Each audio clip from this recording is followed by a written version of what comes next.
aux Champs-Élysées.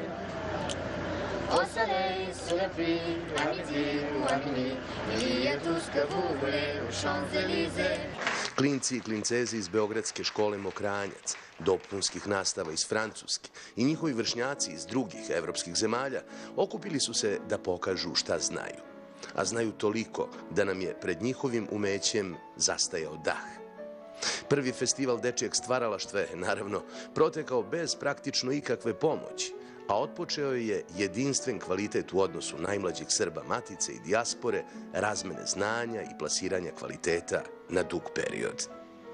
Petar Gojković, svojevrsni perpetuum mobile ove manifestacije, kaže da je dosta toga učinjeno, ali da još više ostaje da se uradi.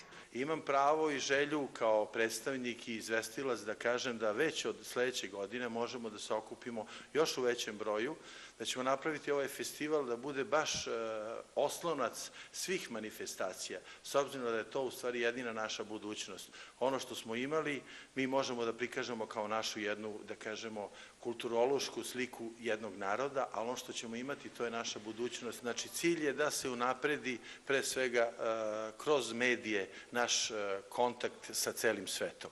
Vi ste kao, da kažemo, predstavnici medija daleko najviše učinili do sada. Znači, radite na emisiji koja je bez granice. Isto tako ovaj naš sajt Srbi u Francuskoj mora da se proširi, da jednostavno ljudi znaju da je to prava slika nas i da mi moramo da komuniciramo da bi jedni s drugima celom svetu praktično dokazali da smo ono što jesmo, a to je jedna buduća možda predstavnica Balkana.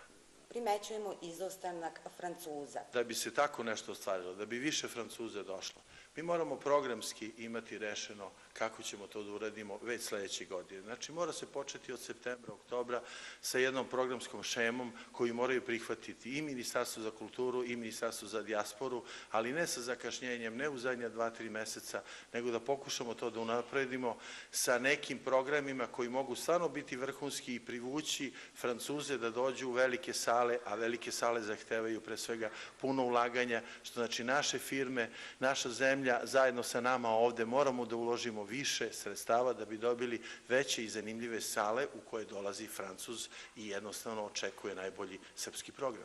Lutajući svaki put želim sresti bilo kog, da mu kažem dobar dan i da nisam sam. I jedan susret pogledem, kosa plava, tihi glas, jedna reč uz nasmehen i krenu smo mi.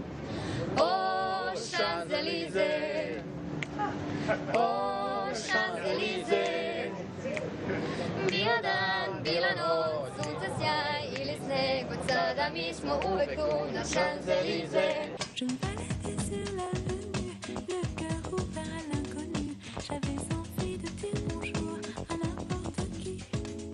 U Srbiji još toliko bendova, likovnih, dramskih, filmskih umetnika koji zaslužuju da budu priznati u svetu. Da li smo svesni od kolikog je značaja ulaganje u dijasporu kao promotera kulturnih vrednosti matice? Razmišljajmo o tome. Do narednih dana srpske kulture.